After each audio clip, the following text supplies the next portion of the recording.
Saraphina had never been kind or felt a soft touch that didn't hurt. The African leopard was stuck in a cruel world for many years and lived in great fear. Saraphina was curled up in a dark spot and shaking so badly that her whole body shook when she was finally found at a poaching camp. No one could touch her or get close to her. There was fear every time someone tried to help. She would run away, growl, and even close her eyes as if she wanted the world to end. Then a woman named Emma Parker did something that no one saw coming. It shocked everyone and made Saraphina's life forever different.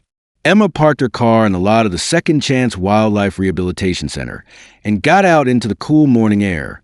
As the sun came up, it left long shadows on the ground. Today was meant to be like any other shift, but as soon as she walked in, she saw Director Johnson's worried face. During a career, he had seen hundreds of tragic cases. Johnson gave Emma a short nod and motion for her to follow him down the hall to a quiet spot at the end of the center. There were familiar animal sounds all over, but when they got to their goal, there was nothing but silence. Emma saw her in the distance, in the shade of the remote area, a beautiful African leopard curled up in the farthest corner of the cage. Her strong muscles were still there, and her golden black spotted coat sparkled in the dim light, but she couldn't stop shaking all over.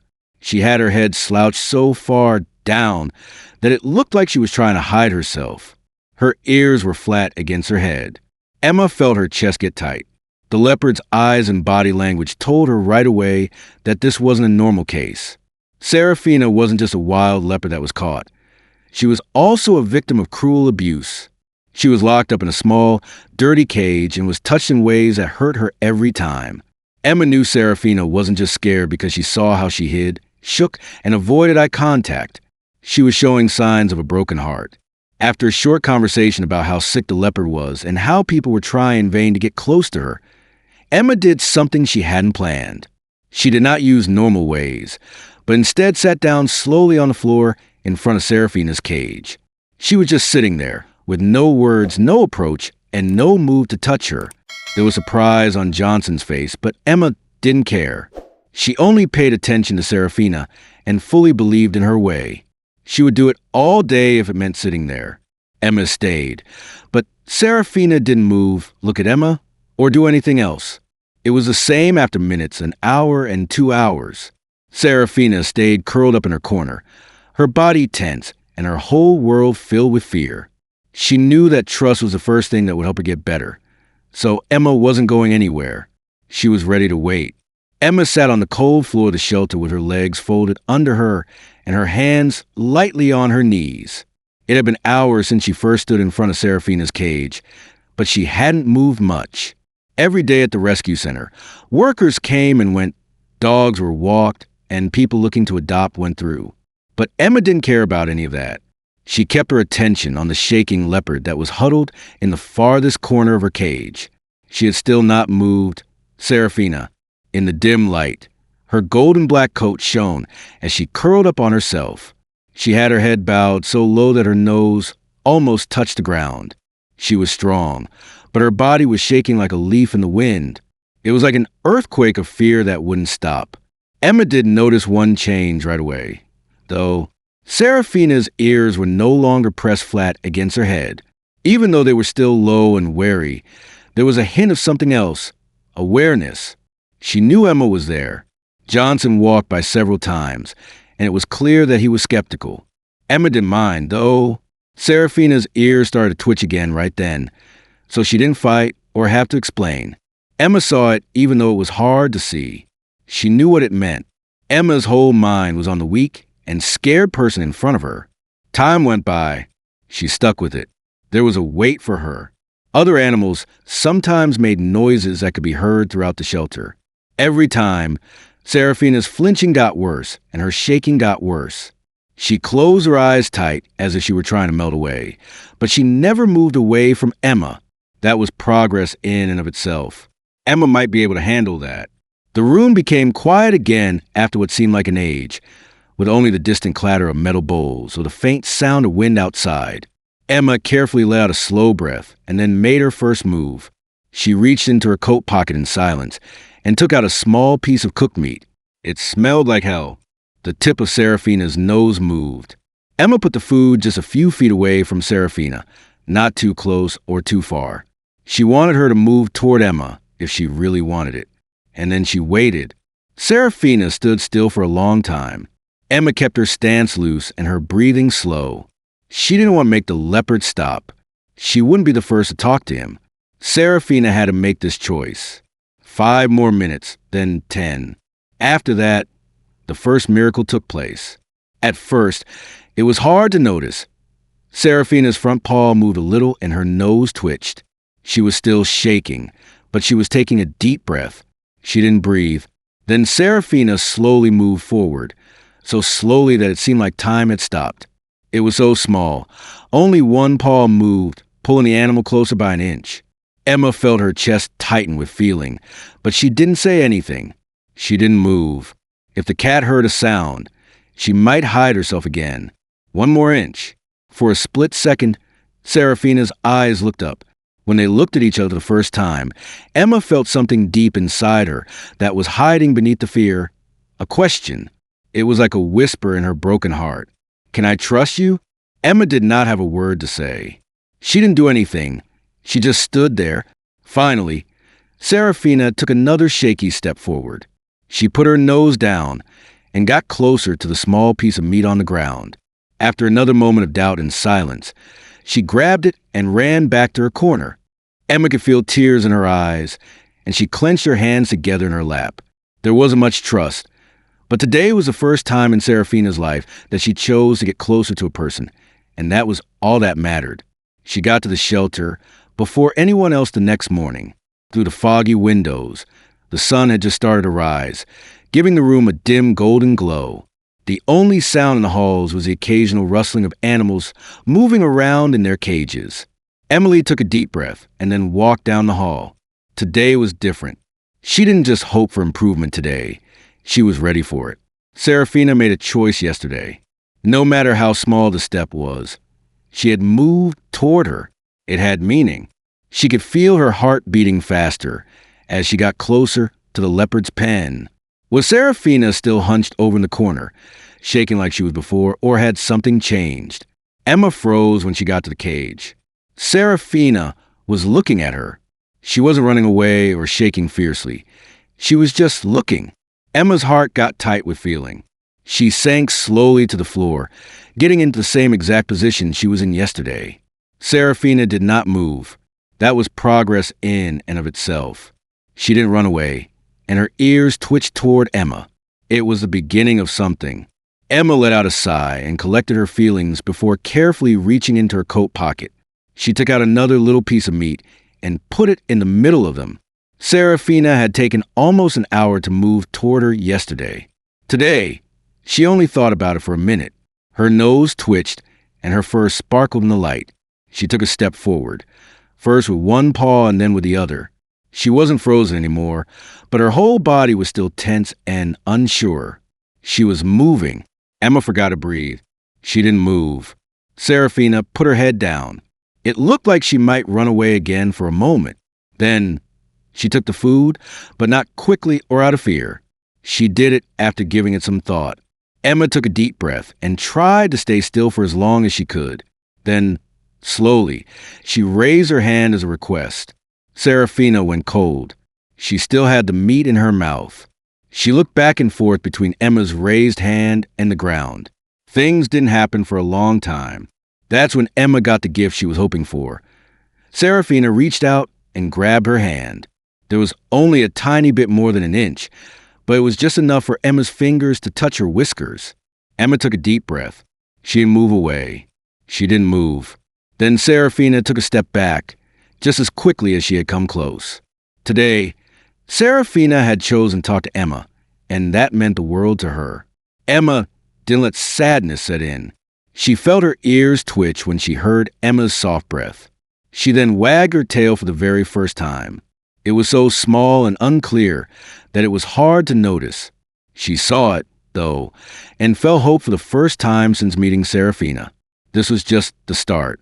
Emma was even more determined when she got to the shelter the next morning. Saraphina had really taken a step forward.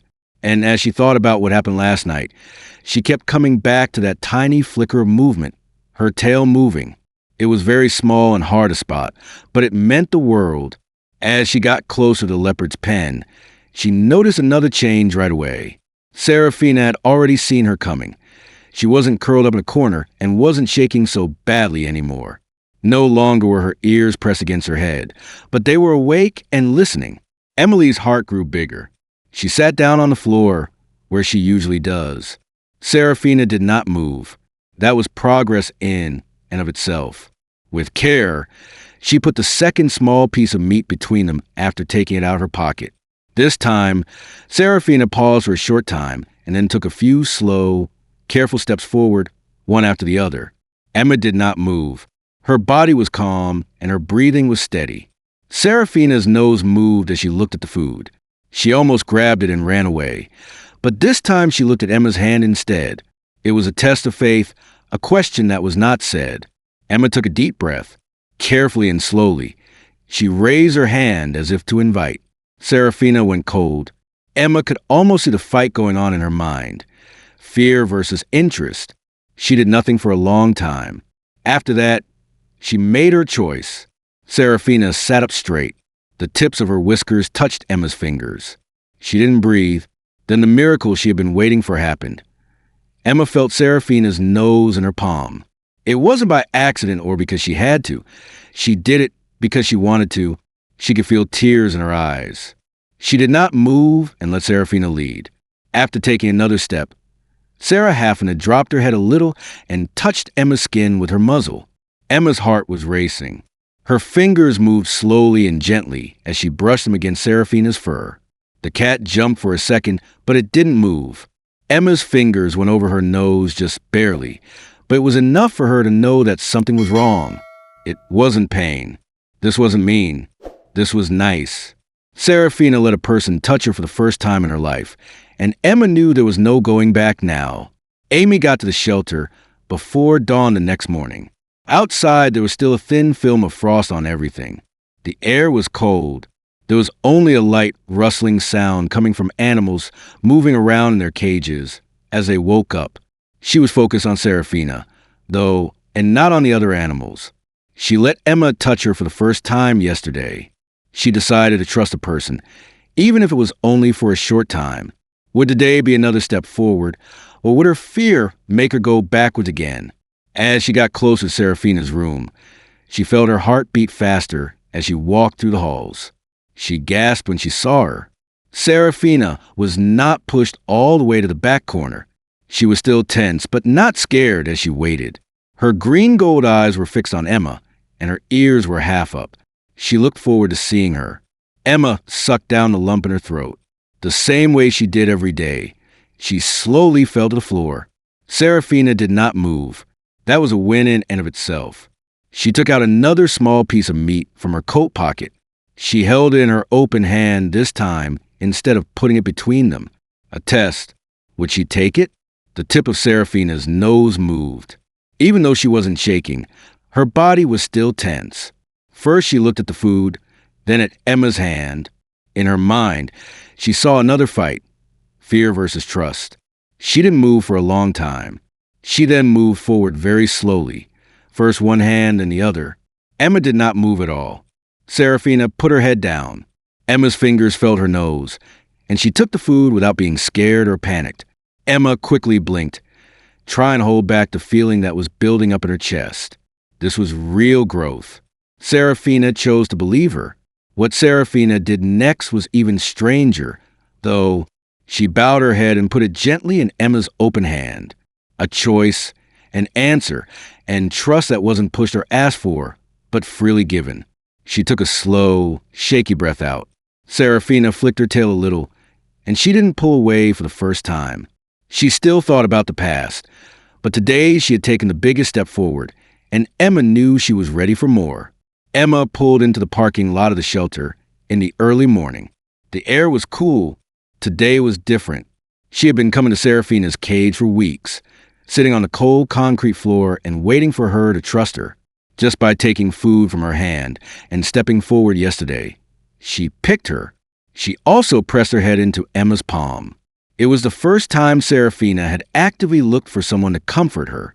Emma would never forget that moment. Now it was time to check to see if she was ready for the next step. As she walked to the shelter rooms, she stopped at Seraphina's cage. What she saw there almost made her cry. She wasn't scared or unsure. She was just standing there, waiting.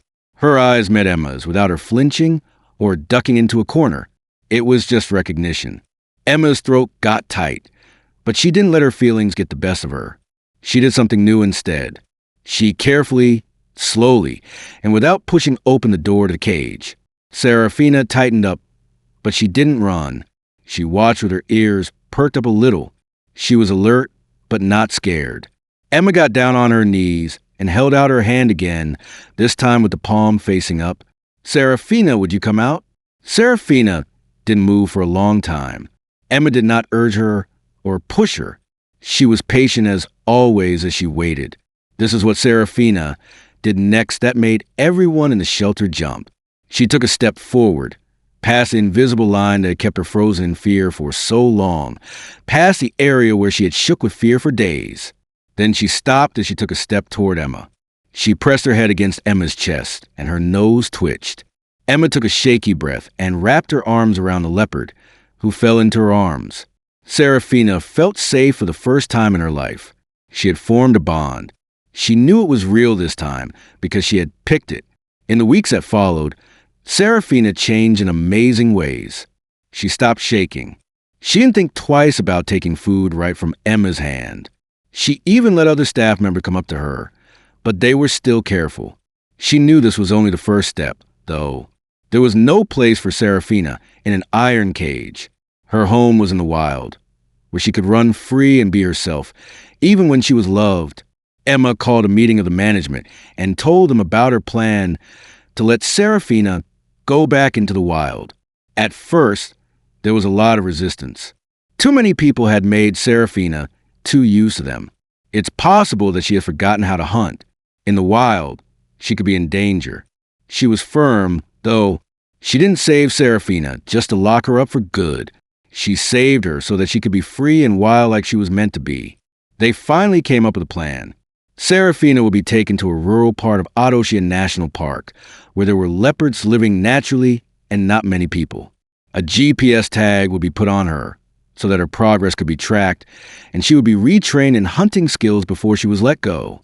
Emma worked hard with Seraphina. For a month, she stopped putting food right where the leopard could get to it and started hiding it, making it search, smell, and chase. Seraphina was awkward at first, like she had forgotten how to act naturally. But with Emma's help, she slowly started to remember. As she charged at the fake prey, her strong muscles tightened up. Her eyes became clear and sharp.